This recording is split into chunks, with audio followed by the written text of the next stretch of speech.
여러분 안녕하십니까? 헬로티비 뉴스입니다. 6일 수동휴게소에서 포천 조안고속도로 개통식이 개최됐습니다. 민자 사업으로 추진된 포천에서 화도 구간 28.7km와 재정 사업으로 추진된 화도에서 조안 구간 4.9km가 동시에 개통됐는데요. 이번 개통으로 우리나라 고속도로 총 연장은 5,000km를 넘게 됐습니다. 국토부는 포천 조안고속도로를 이용하면 포천시 소호읍에서 남양주시 조안읍까지의 이동거리가 약 16km 감소하고 주행시간은 30분가량 단축될 것으로 예상했습니다.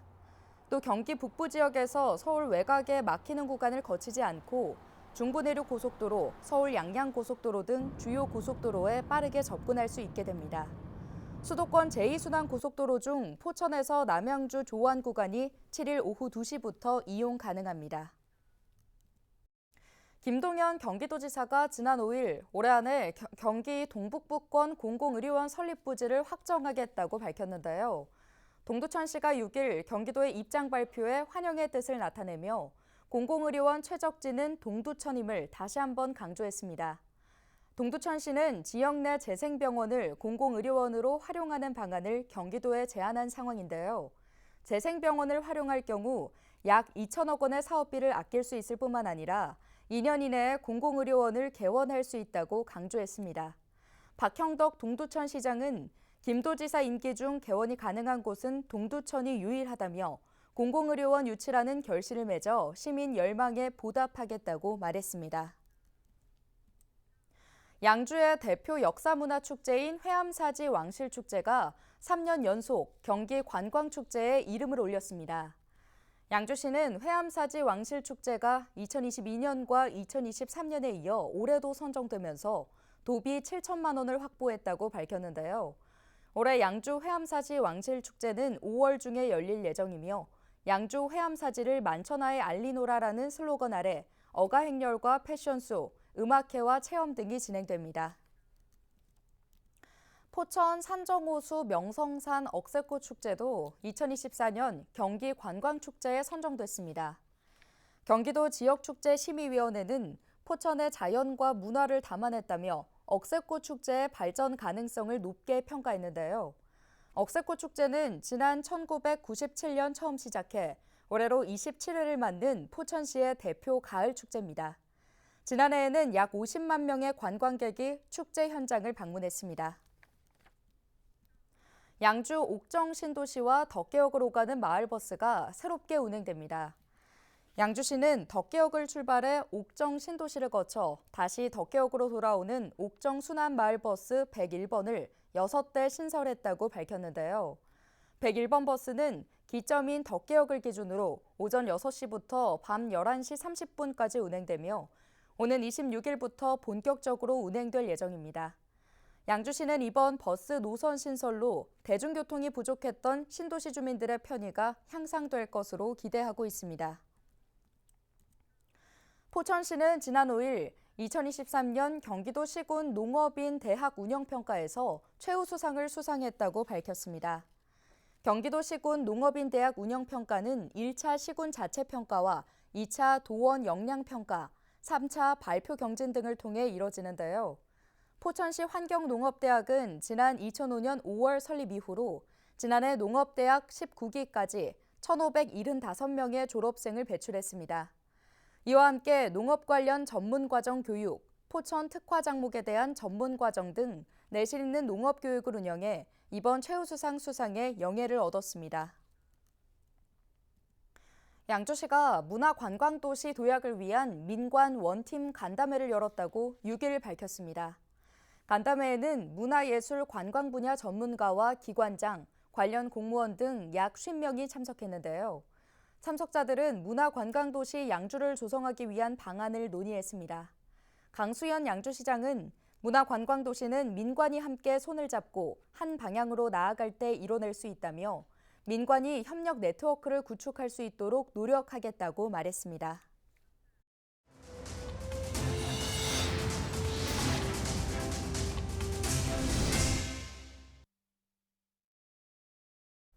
정부가 내년 의과대학 입학 정원을 2,000명 늘리기로 했습니다. 보건복지부는 6일 정부 서울청사에서 2025학년도 의대 입학 정원 증원 규모를 발표했는데요. 올해 정원과 비교해 65.4% 늘어난 수준입니다. 이로써 2006년 이후 3,058명이었던 의대 정원은 2025년 5,058명으로 늘어날 예정인데요. 복지부는 비수도권 의과대학을 중심으로 증원분을 집중 배정한다고 밝혔습니다. 한편 현재 경기 북부 인구 1,000명당 의사 수는 1.6명으로 전국 평균 2.2명보다 적은데요. 경기 북부 지역사회는 의료 불균형 문제 해결을 위해 경기 북부 지역에 의대를 신설해야 한다고 주장하고 있습니다. 인천시가 4대 권역 자원순환센터 확충 체계를 군구 주도로 바꾸겠다고 밝힌 뒤 지역사회 소각장 마련 걱정은 더 커졌습니다. 인천시는 군구 주도로 개편해야 속도를 낼 수 있다는데 기초지자체들은 공감하지 못하고 있습니다. 총선을 앞두고 지역 갈등까지 커질까 걱정입니다. 이관성 기자의 보도입니다. 인천시는 시가 주도하는 방식의 4대 권역 자원순환센터 확충 체계로는 시간만 흘러갈 뿐 더 이상 진전이 없다는 결론을 내렸습니다. 지금이라도 군구의 수요와 여건을 반영해 군구가 주도하는 것이 속도를 낼 수 있다는 것입니다. 저는 과거 시 주도로 짜여진 현재의 체계로는 군구가 지역 내 의견을 반영하여 주도적으로 나설 수 없고 주민 수용성도 확보하기 어렵다는 결론에 이르렀습니다. 앞으로는 자원순환시설 건립에 책임 있는 주체인 군구에서 더욱 앞장서 나서 주셔야 합니다. 시가 결정하고 군구가 따라오는 하향식 방식이 아니라 군구가 주도하는 수평적 의사결정으로 나아가는 것입니다. 하지만 인천시를 믿고 따라온 기초지자체들의 입장은 다릅니다. 주민 수용성 확보의 어려움 때문에 인천시가 뒤늦게 폐기물 관리법상 책임 주체가 군수구청장임을 내세워 뒤로 물러났다는 시각입니다. 여기에는 이제 시의 역할이 저는 중요하다라고 봅니다. 각 지자체별로 이해관계가 다르기 때문에 계양구와 부평구가 얘기를 해서 답을 찾기는 쉽지 않습니다. 그리고 이게 비용적인 측면이라든가 효율성 이런 여건을 보더라도 부평구와 광역 소각장을 함께 마련해야 하는 계양구도 난감하기는 마찬가지. 윤한 계양구청장은 기초지자체들 간 협의 과정에서 지역 갈등만 커질 것이라며 인천시가 문제 해결에 주도적으로 나서야 한다는 입장입니다. 인천시는 자원순환정책 지원 실무협의회를 만들어 군구가 주도하는 대책을 협의 조정하고 전문가들이 참여하는 공론화 지원단을 구성해 군구 주도의 주민 참여 공론화를 돕겠다는 입장입니다. 체감할 수 있는 인센티브와 전문적인 지원을 약속하고 있지만 책임을 떠넘긴다는 모습을 지우기 어렵습니다. 그렇다고 해서 손을 놓는 방식은 아니다. 그럼 결국은 어떻게든 환경부의 예산을 더 받고 인센티브를 어떤 방식으로 필요한 지자체, 인센티브가 가야 되는 지자체가 누군지 인천시는 알고 있을 거예요. 실무단위는 알고 있을 거라는 거예요. 그러면 설득과 그다음에 시민의 홍보와 교육을 통해서 이거를 끌고 나갈 수 있는 의지를. 부천시와 광역 소각장 마련을 협의했다가 무산된 부평 계양 지역은 입지선정위원회를 구성한 다른 지역들과는 달리 처음부터 다시 준비해야 합니다. 입지 후보지 마련과 주민 수용성 확보 과정에서 인천시가 못한 일을 서로 원하지 않는 기초지자체들끼리 잘 해낼 수 있을지 걱정이 큰 상황입니다. 더구나 총선 기간 소각장 설치를 막겠다는 각 정당 후보자들까지 늘어나면 지역사회 갈등과 혼란은 더 커질 것으로 보입니다. 쓰레기 대란은 이미 시작된 모습입니다. 헬로티비 뉴스 이관서입니다. 수원지법 제17민사부는 경기도의회 국민의힘 정상화 추진위원회가 광미숙 전 대표의원을 상대로 낸 대표의원 지위 부존재 확인 소송에서 원고 승소 판결을 했다고 밝혔습니다. 앞서 도의회 국민의힘 정상화 추진위원회 소속 도의원 3명은 지난해 1월 18일 국민의힘 당규에 의하면 당대표를 의총에서 선출해야 하는데 곽 대표는 재선 이상 의원 15명의 추대로 선출돼 60명이 넘는 초선 의원의 선거권을 박탈했다며 소송을 냈는데요. 이들은 2022년 6월 17일 제11대 도의원 당선인 상견례 자리에서 곽 대표가 추대 형식으로 선출됐는데 이는 당규를 위반한 것이라며 선출 무효를 주장했는데 재판부는 이를 대부분 받아들였습니다.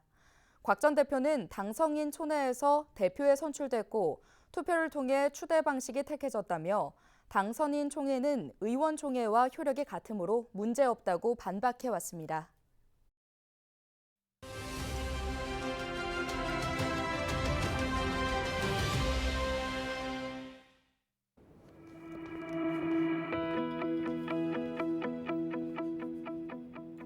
준연동형, 병립형. 생소하면서도 참 어려운 말이죠.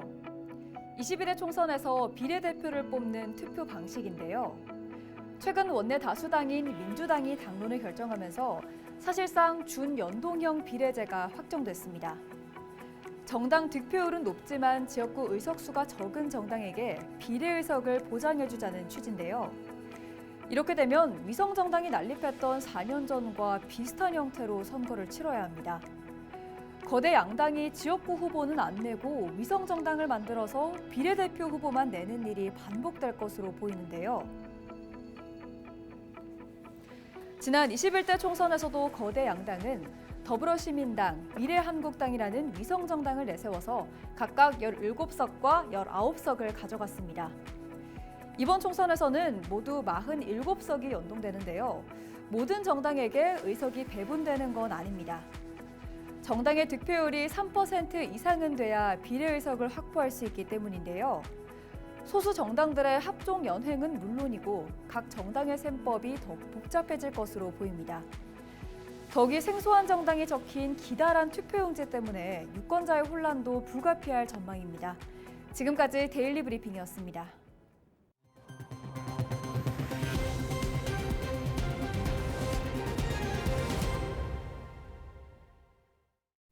서울시가 용산 국제업무지구 개발에 재도전합니다. 서울시는 용산에 높이 100층 높이의 랜드마크 건물을 건설하고 세계 최초로 45층 건물이 있는 보행 전망교를 설치하겠다고 밝혔는데요. 또 평균 용적률 900% 수준의 업무 복합과 업무 지원 지역에 업무와 기업 지원 시설, 주거와 교육, 문화시설 등을 만들고 50만 제곱미터 규모의 녹지도 조성할 계획이라고 설명했습니다. 서울시는 내년 기반시설 착공에 돌입해 이르면 2030년 초에 국제업무지구 입주가 시작될 전망이라고 밝혔습니다. 용산 국제업무지구는 14년 전 도시개발구역으로 지정됐지만 지난 2013년 자금 부족과 국제금융위기 등으로 지정이 해제된 바 있습니다. 경기도가 경기 북부 특별자치도 설치 기본계획 수립 정책 연구 용역을 마무리했다고 6일 밝혔습니다. 도는 최근 경기도청 북부청사 상황실에서 연구 용역 최종 보고회를 열었는데요. 발표에 나선 경기연구원 이정훈 박사는 경기 북부 특별자치도 설치와 국제평화자유도시 조성을 위한 특별법 제정, 국제평화연구개발센터 설립, 경기 북부 투자진흥지구 지정 등을 과제로 제시했습니다. 이어 전략산업벨트 육성과 GTX 등 광역교통인프라 구축, 중첩규제 개선 등 경기 북부 발전을 위한 5대 전략을 발표했는데요. 특히 경기 북부 발전 5대 전략이 실행될 경우 경기 북부의 GRDP는 약 26조 원, 한국의 GDP는 약 139조 원 증가할 것이라고 주장했습니다. 시 지정문화재의 보존지역 규제를 푸는 내용이 담긴 문화재 보호조례 개정안이 시의회를 통과하면서 앞으로 인천 지역 지정문화재 보존지역 규제가 대폭 완화됩니다. 주요 개정안은 시 지정문화재에 대한 녹지지역과 도시 외지역의 역사문화환경의 보존지역을 현행 500m에서 300m로 축소하는 내용입니다. 현재 인천시의 국가 시 지정문화재 보존지역의 면적 비율은 행정구역 면적 대비 17.3%로 부산을 제외하고 가장 높습니다. 이번 조례 개정은 역사문화환경 보존지역 제도가 도입된 지난 2003년 이후 20년 만의 규제 개선입니다. 지난 2022년 차량이 우회전할 시 의무적으로 일시 정지하도록 도로교통법이 강화됐는데요. 우회전 통행법을 정확히 알고 있는 수도권 시민은 0.3%에 불과하다는 조사 결과가 나왔습니다. 경기연구원은 수도권 운전자 400명, 보행자 200명을 대상으로 우회전 통행 방법 인식 조사를 실시했다고 6일 밝혔는데요. 운전자의 58.8%가 우회전 일시 정지로 스트레스를 받고 있는 것으로 조사됐습니다. 오늘 준비한 소식은 여기까지입니다. 함께해 주신 여러분 고맙습니다.